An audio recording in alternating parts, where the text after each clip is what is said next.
Good morning! We have some breaking news on the tundra. Okay, let's get straight to the point. The tundra. There are 3 different types of tundra: Arctic, Antarctic, and Alpine. And there are 2 different biomes of the tundra, Arctic and Alpine.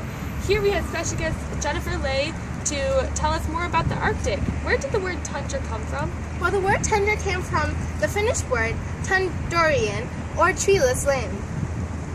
Most people do not know about the Arctic tundra. Besides the polar bear being the largest animal, there are also some pretty interesting things about the plants and flowers grown there. Like what? Well, the plants in this biome tend to grow in close cluster in order to protect themselves from the harsh weather. Also, most plants that grow in these are short-rooted plants, such as the shrubs and sedges, because the ground in the Arctic are frozen. But some problem with the tundra is that there are many oil companies located in these areas. Any oil spill that will happen hurts the tundra wildlife.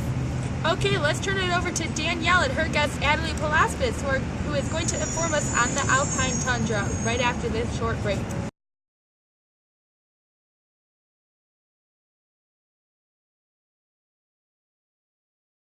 Welcoming Adelie, a National Geographic explorer.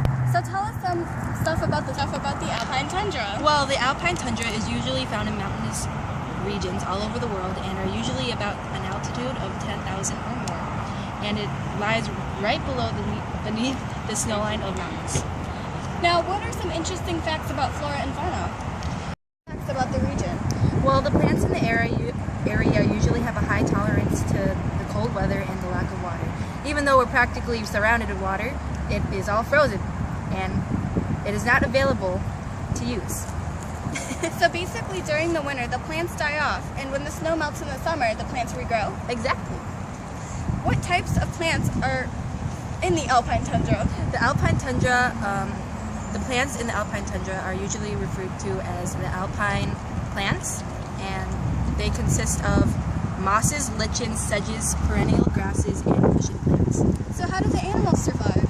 The animals either migrate or hibernate because of the harsh winter conditions. How cold does it usually get around here? Because the harsh condition makes them unable to live there.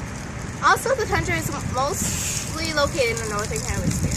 The tundra has very few trees, and other resources make it even more difficult to live in these areas. One thing I read about before this interview is that the tundra only has 48 animal species. Is that true? Yes, it is true. Also, the tundra has over 400 varieties of flowers and plants. Oh, really? What other interesting things are there about the flora and fauna? It usually gets to negative 36 degrees Celsius, and in the summertime it usually gets to negative 7 degrees Celsius. On average, how much precipitation does the tundra receive? It usually gets 15 to 25 centimeters of precipitation, but it usually falls as snow.